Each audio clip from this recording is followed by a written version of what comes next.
Hello everyone, this is Class A Carrie. I'm on my fourth installment video of the Tiny John Incinerating Toilet series, specifically part 2 of the actual Tiny John test. So what I'm going to do in today's video is show you some different outcomes of the burn cycle. And we'll do some more testing. As you recall from the last video, we went ahead and tested the donations for my cats, a good amount, and a good amount of water to boot. And let's go ahead and take a look at those results. Now, I've already loosened up the bolts that keep the cover to the burn tray attached.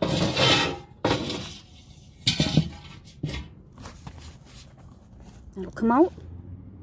Okay, there's our burn tray underneath there. Undo the latch, and let's see.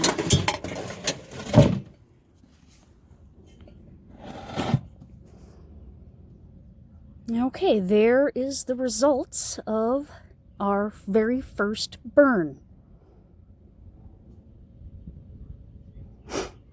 You can see most of it has turned into sterile ash. There are, however, some prominent pieces of the cat litter that was stuck to the cat donations.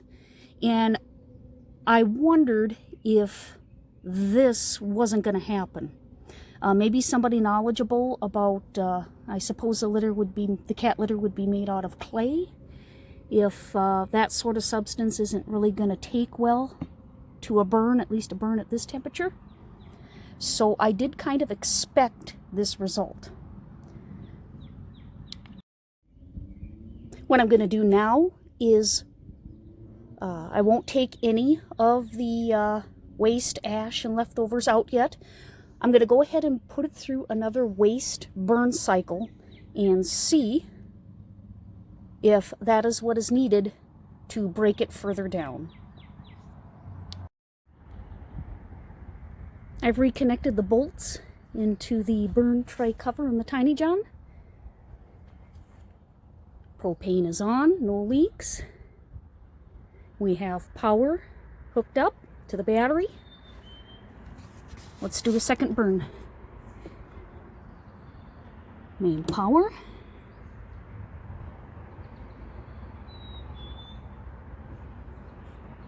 Press the power button again.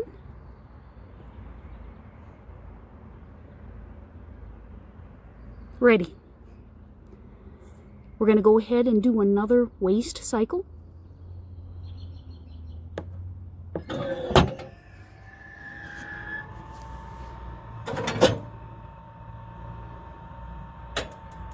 That dropping noise that you heard was the pan that you would normally put your wax paper liner and put your waste into.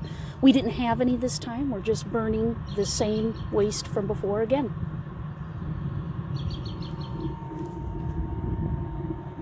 Tiny John is burning.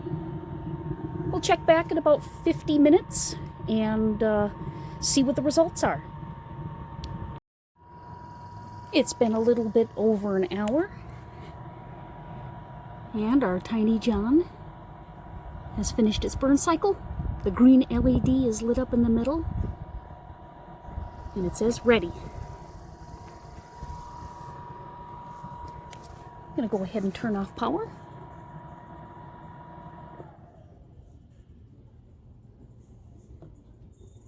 Off. And I'm going to shut off the main.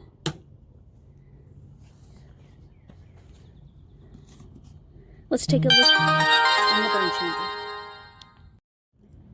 Here is the burn chamber pulled out, and you can see it's definitely burned quite a bit more, down to a few little sterile ashes.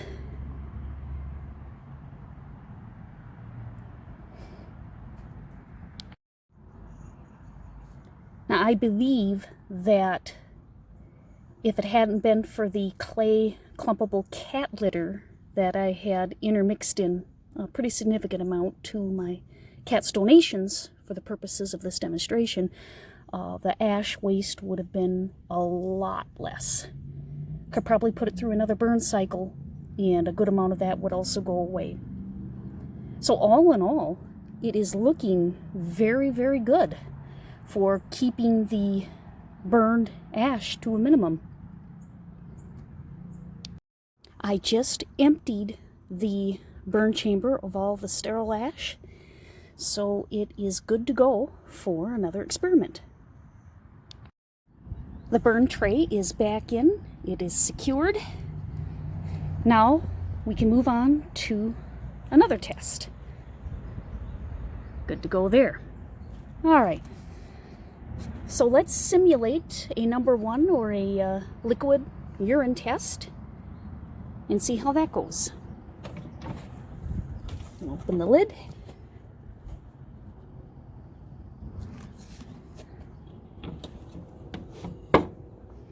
Always, does not matter if it's solid or liquids, we must place a wax paper liner in the bowl. And the bowl right now is not that hot. In fact, the seat is just warm to the touch. All right, now we're going to simulate going a liquid.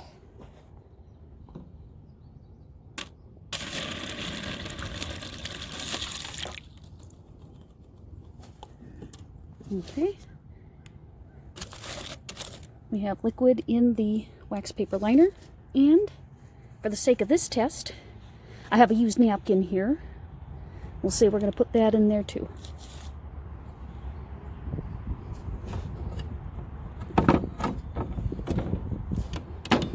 Now this lid didn't have to go up, of course.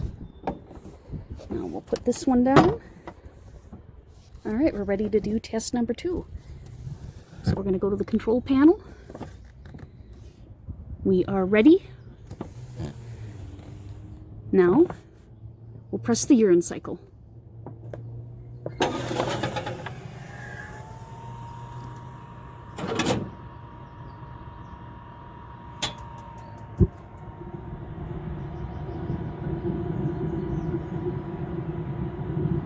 It is igniting, and the burn cycle is started.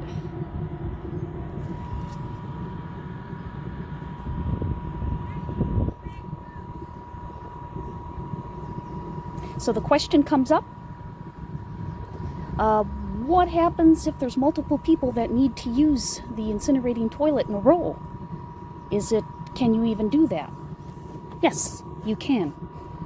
Okay, as you can see with our experiment here, the incinerator toilet has been flushed and is burning. So, let's say I have to really go to the bathroom. We've had a long day, and I can't wait.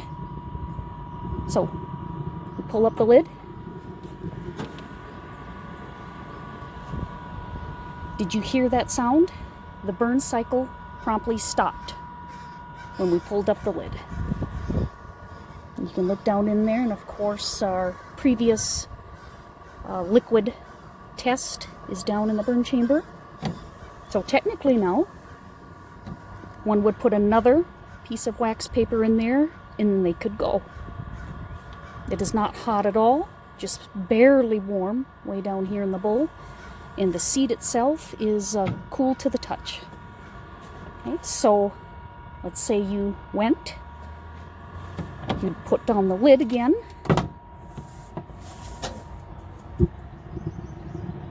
And you can see as soon as the lid went back down, it went into the igniting mode. It resumed where it left off, and now it is burning again.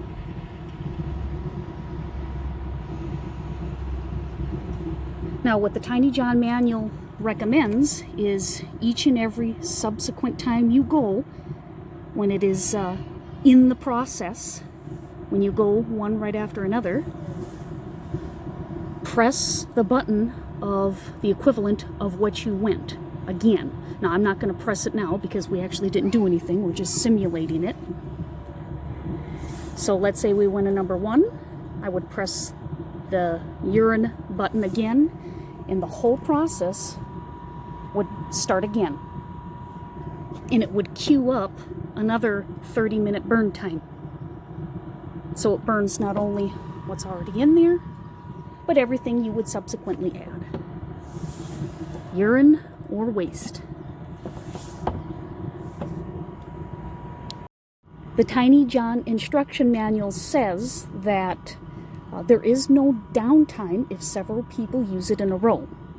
However, if the Tiny John has been used more than 6 times urine flushes or 4 times waste flushes, it'll reach max capacity. And so you should not use the toilet until it's burned through all of those burn cycles. And then you'd want to wait until the display says ready again. And then on our progress button, a red LED message will appear on the display panel that would say max capacity, and that would signal that it needs to burn a longer cycle because of all the loads that have been added to it. So using the Tiny John multiple times in a row when the burn cycle is not complete is not a problem at all. So now we will come back in approximately a half hour, maybe a little bit more, and see what the burnt ash looks like from just liquid cycle flush. The Tiny John's urine cycle is finished. Let's take a look and see what the ashes look like.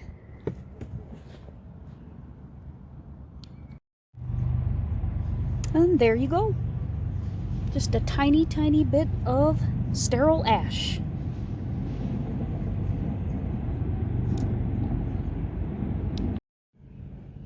For our next test, I'm going to go ahead and put in 3 cans of cat food that my cats really don't care for.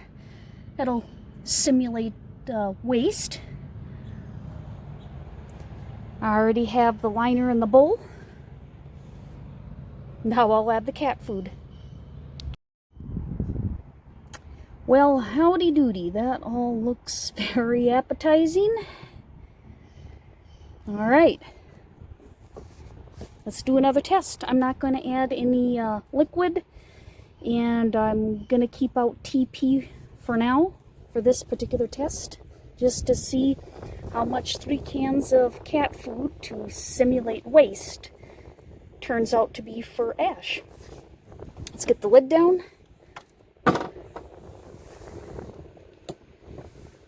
Main power going.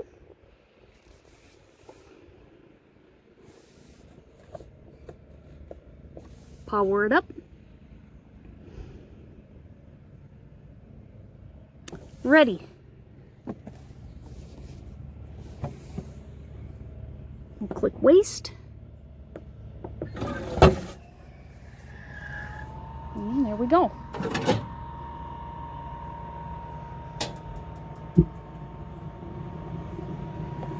We'll come back later and see what the results are.